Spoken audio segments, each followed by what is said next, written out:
What's up, everybody? Welcome back to Let's Play Death Road to Canada with DogAndPony. I'm DogAndPony, and this is Death Road to Canada. We're going to start up a new game here.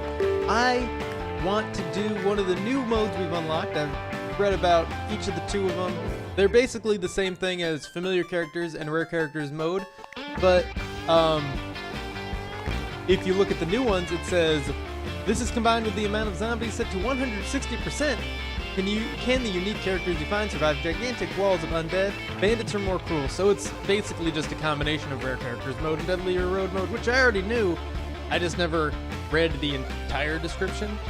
So we're going to say, okay, to rare extreme, we are going to load up DogAndPony and Exarn. I kind of want Trevor. In that case, actually, I don't want DogAndPony because I don't want to recruit dogs. I want to recruit rare characters. So let's go with Bobby. The medkits,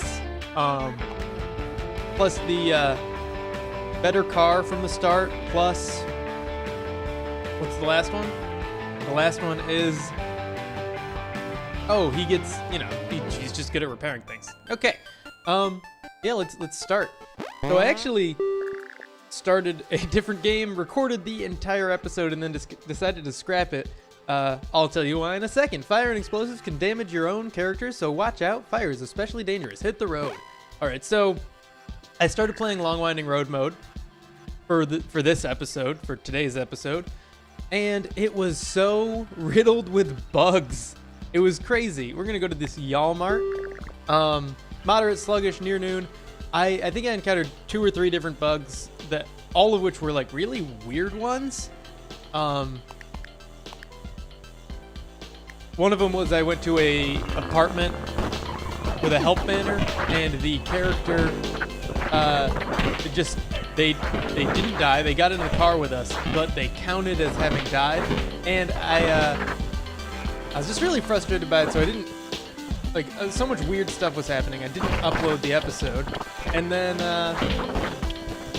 I saw that there is a new update to the test branch as of today or yesterday.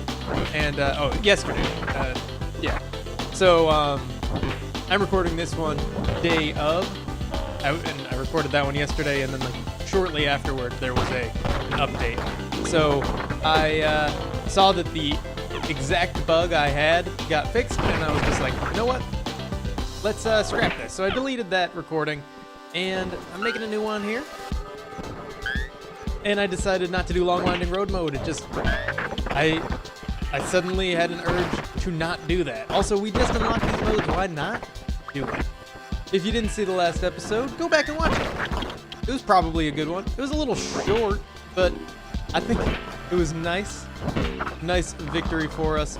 We are so fatigued. I'm so used to having the awesome combat characters that having Bobby here is not working very well for me.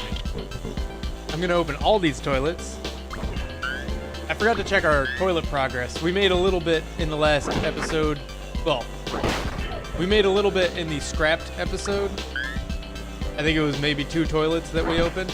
So our stats are going to be a little skewed from what we have on YouTube here, but it doesn't really matter very much. Oh, come on. Okay, we got hurt, but we are a healthcare person, so we should be fine. That was a really bad move on my part, but again, in my defense, I'm so used to like berserkers, martial artists, and big bruisers that I cannot deal with combat right now at all.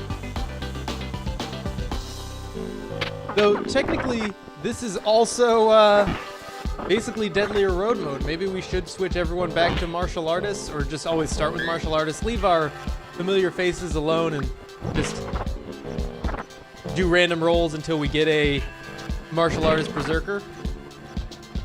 For both extreme modes, it might be a good idea. Those are definitely overpowered traits and perks there. I think because they do provide such an advantage to Deadlier Road mode, I think that could be considered overpowered. There is no other combination I can think of that would give you that much of an advantage in a hard mode. So, especially when the biggest change is the number of zombies, and you know, there's crueler bandits and more zombies. And if you have a paranoid character, you're basically gonna win if you have 3 berserkers. Hey Trevor, let's get out of here. I thought I might have missed some loot, so I circled back up and around, which wasn't a great idea, but we got through it anyway. Hopefully the snail board holds up for a little while longer. And we're back to the car. Almost didn't recognize our vehicle. All right. 11 food is nice. 1 medical supply. Kinda helps to cancel out the terrible damage I took. Wow, right off the bat we got this bed and breakfast. I'm gonna drink some coffee real quick. We can give her 10 food and she'll watch over us while we sleep. We have 19 food. I think we definitely don't want to be tired. With these characters and their low stats, we don't want to be tired. So it's not about saving food here, because we're gonna lose 6 more than we should. But I don't want to be tired. I think it was worth it. Morale went up, so that's a. I'm gonna say it's neutral. We healed all our wounds. We still have 6 medical supplies. I'm more or less okay with what's going on already. The road ahead has been flooded out, but it looks like the car could maybe still get through it.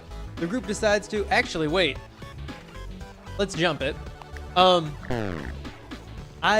not recording this episode day of. I'm recording this one day before it airs. That was my bad. Today, in a few hours from now, the episode where I beat Deadlier Road mode is going to air. The group spots a makeshift ramp and has a spectacularly dangerous idea to try to jump the flooded part of the road. The car barely makes it, but sinks like an anvil and smashes to the ground. Chunks of the car fly in various directions. It took a beating, but it's still running. How is the car? Whoa! Wow, the chassis is gone. Trevor can probably fix it. This cat food doesn't taste that bad. Excuse me. I've got hiccups.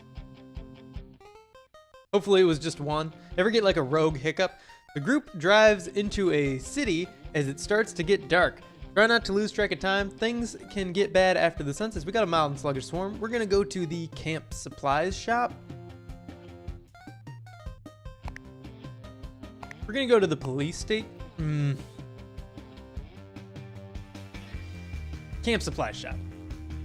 It should have at least 1 gun at it, right? The police station has guns and ammo. Camp supply shop is going to have 1 gun. What happened to my nail board? Okay. Whoa, that was a bad swing. I might have damaged the car. Can I blow up the car by accident? Yeah, 1 gun. Trevor, take that. Woo! We're doing good now. Yeah, the police station would have had just guns, which is why I was thinking like, yeah, we should go there. But then I realized the camping supply store would also have at least 1 gun and food. At first I was thinking the camping supply store will just have food and weapons, but like food and melee weapons, like a machete and a fishing pole. But then I remembered camping supply stores would probably have guns too. Alright. And so far so good. Here, anyway, we gotta get through this quickly, but I don't think we're gonna have too much trouble. There's a lot more room to spread out in than there was in the Walmart back there. Gotta be careful winding up these nailboard shots. Alright. And I think in this case, we will take the game's advice and minimize the amount of combat we're doing. And we're just gonna try to run through it, making sure we're closing doors behind us. Alright. 1 more room in this house, and then we'll go explore the rest of the town, see if there's anything else for us. Wow. Decent amount of food just on the floor, plus cabinets as well. Wow. Okay, we've already made up for, like, that RNG right there just made up for our hotel stay, our bed and breakfast retreat there. I think we're doing okay. At this point, I'm actually pretty happy with the amount of loot we've gotten. I'm going to sneak around this way. Oh, hey, there's another house. I kind of wasn't expecting it. I was going to check, but I didn't think there would be one. All right, nothing so far. It's getting late. We got to hurry. 8 p.m. Oh, I missed the swing. All right, I didn't want to break that, but I still don't think it necessarily makes a difference. Out of here. Out of here. Close that door and keep moving. We're gonna try to sneak down the left side of the town when we get out of here. There's a narrow passage that we can definitely take. Hopefully it's not overrun with zombies. We're done here. Get out. I think this will be safer than the alternative of going back down that other road, and it's totally safe. Let's get in the car. All right. What's our total haul here? At least like 10 food. 11 food, up to 20, and some bullets as well. Actually, the only ammunition that the game doesn't call bullets. Rifle ammo and shotgun shells. Got a non-useless junk shop. The group camps in a sturdy building. It seems to be an old repair shop with busted machinery laying around. This would be a great time to train with repairing things, but that would make a lot of noise. The group eats a decent meal. Do we just go to sleep or do we tinker all night? Do we tinkle all night? Trevor has good mechanical. Actually, he has very good mechanical. He doesn't have great mechanical. But again, I don't think we want to be tired. We will get another opportunity to train his mechanical. This one is not worth it because it makes us tired the next day. And we don't have anyone good enough at combat to warrant everybody being tired. Dark and creepy store. The group finds a waterlogged store. There's a lot of mannequins inside, barely visible in the darkness. The whole store is especially creepy. There may be some moldy supplies left in there. The options are ignore it, send someone in, and send everyone in. I think we're gonna send someone in, and I think that someone is gonna be Bobby.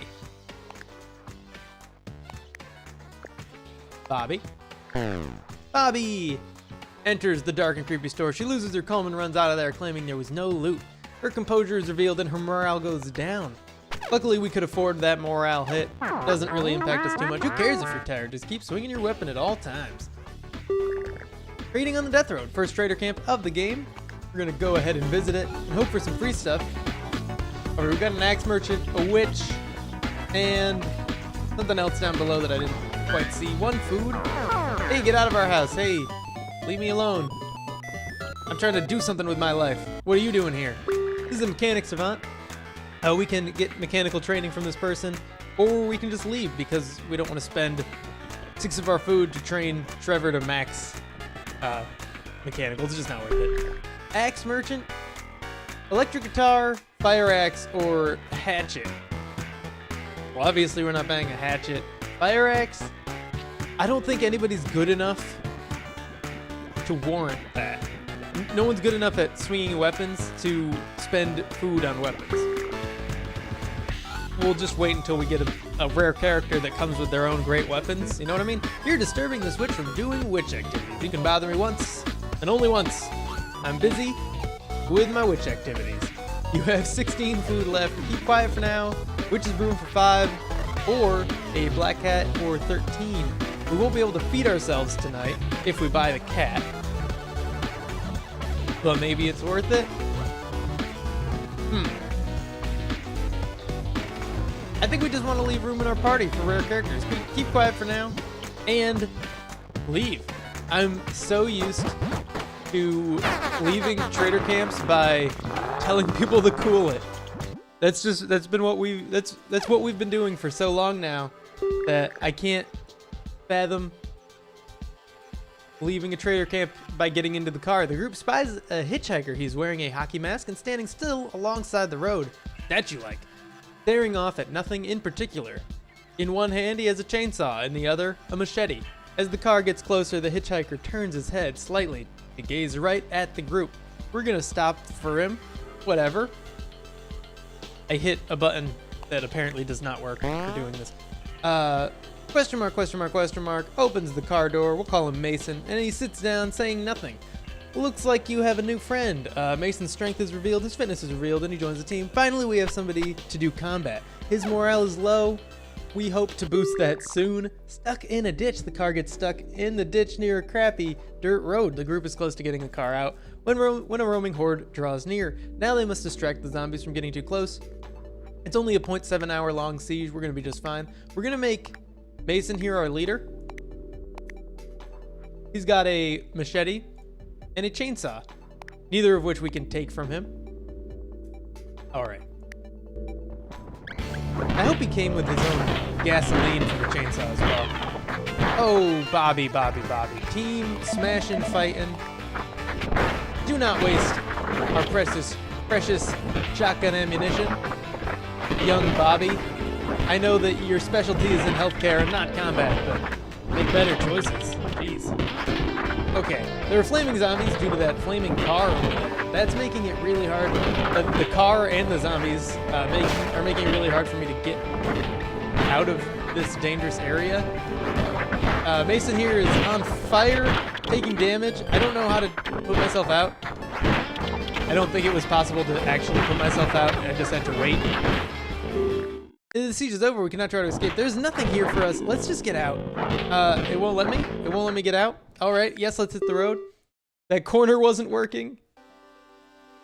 Yeah, we got damaged twice because I accidentally caught myself on fire trying to escape the car. I was nowhere near the fire. Don't know how that happened, but we're all healed up and we have 2 medical supplies left, running out fast. The group feels inspired after managing to survive that situation. What we need is morale and random skill gain to keep Mason from killing anybody in our group. Every day is a great teacher as long as you don't get eaten. Bobby's morale increases, so does Mason's, and then we get shooting and shooting. Mason probably tried to train strength or fitness and couldn't. That's his max stats, right? Strength and fitness? Yeah. All right. He's at neutral, which means he will not be at risk of killing anybody. Do we want to pick berries? We have 17 food, so I'm going to say no. We're just going to go to sleep. All right. Now we have 11 food. It's still enough for almost 2 more days. We're going to be fine. We're definitely going to the concrete bunker. I love these flashing options. Sardine packed and sluggish. Check it out. Bobby doesn't have any weapons except the shotgun. I actually think, contrary to what I have said in the past, that we should just leave her behind. And if you've been watching for a long time, you know that I stopped doing that for a couple reasons. I used to do it all the time, thinking like, don't want people to get hurt. The fewer people we have out here, the less likely it is anybody takes any damage. But in reality, what you're typically going to find is that the more people you have on the trip, the more zombies you can kill faster. So you typically want to bring everyone you have, but Bobby is bad at combat and we don't have any good weapons. I don't know what happened to our fishing pole. We had a fishing pole.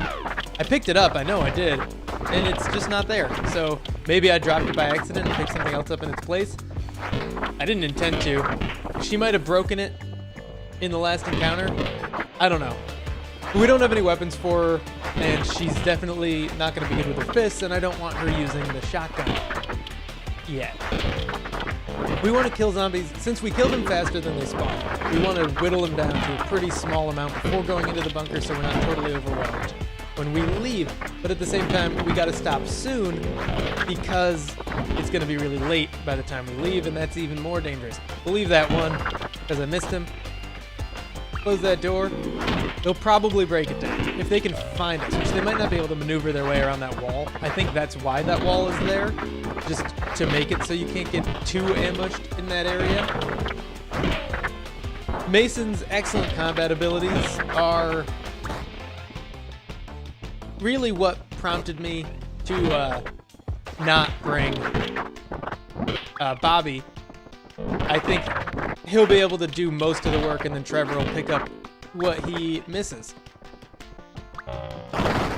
And now that we've got someone strong, gotta remember to lift and toss our furniture again, because I kind of forgot about that, because Bobby couldn't do it.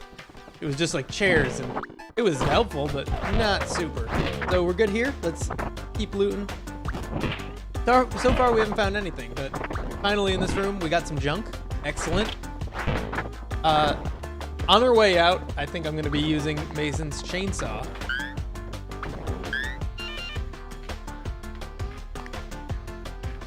Okay.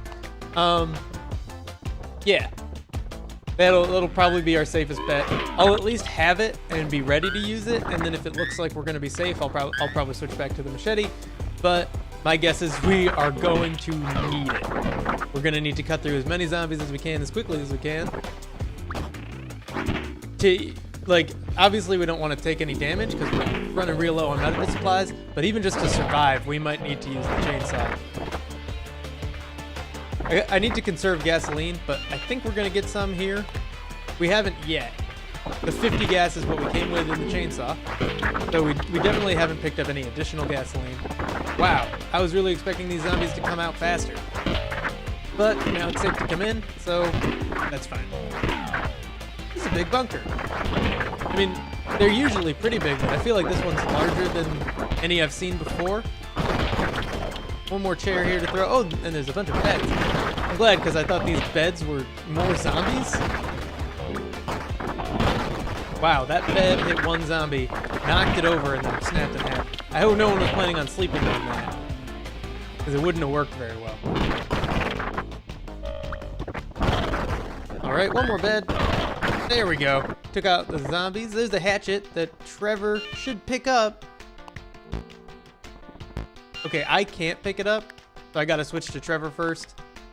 He can use whatever he wants, but I want to have more weapons to use, especially for, you know, future expeditions with Bobby, but also because that rusty machete is gonna break any second now. Those are pretty fragile. I'm surprised it's still intact. All right.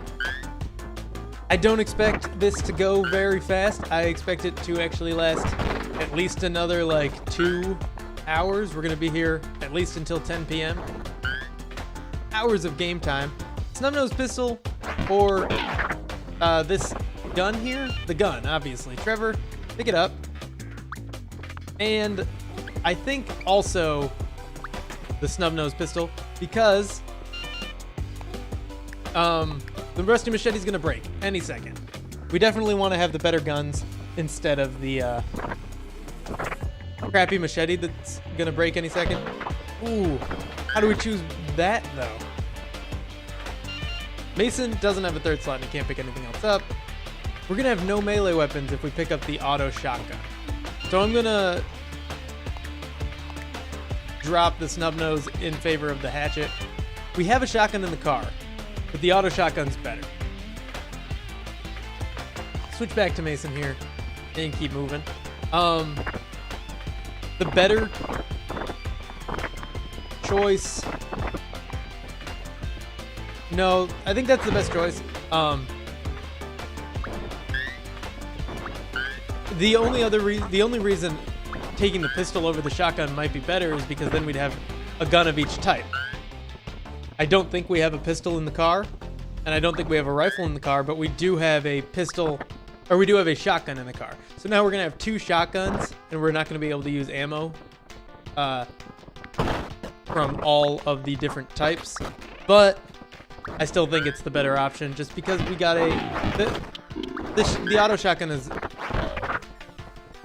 just significantly better than the snub-nosed pistol. Was there another room to go to? I think there was something. Nope. No, I think we're just heading back now. All right. It's only 9:50, a little earlier than I thought it would be. We are heading back and hopefully not dying. I'm gonna switch to the chainsaw and pick up. Oh, it broke. Not the chainsaw. I'd be very mad about that. Okay. What I'm gonna do is kill zombies as they come in here with the machete. But when they stop coming in here, get that chainsaw right on out. Actually, maybe not. They don't seem that densely packed around the door, and that's the biggest issue. We just got to get back to the car. If we were feeling really looty, we could go back to the car, drop off what we picked up in the trunk. Where did we park? And go back in and get the rest. Where? Do we not drive in here? What is happening? We have gas in the car. We didn't run out of gas because we have 50 in our chainsaw. Did we pull up further than I thought? Do we just have to walk out? We might have to just walk out. Let's try that. Do you want to walk back to the road? Yes, let's hit the road. It doesn't give us a warning about not having the car, so I'm going to assume we're fine. 16 food is nice. 58 gas. It's really just 8 gas. 4 medical supplies are awesome. Okay. Yeah. I guess we didn't drive up to it. Throwing furniture, so we didn't have the ability to drop our stuff in the trunk, apparently. We got a familiar face. Whoa, it's Tommy. It's nice to see a familiar face. He is yelling at some survivors because they made fun of his hair. He's a nurturing surgeon. We're going to recruit him to the team. And the group accepts Tommy to the team. Tommy joins the team. Onward to Canada. Okay, and now, finally, that is all for now, but thank you for tuning in. If you enjoyed this video, make sure you click that like button and subscribe if that's the sort of thing that you're into. I will see you in the next episode.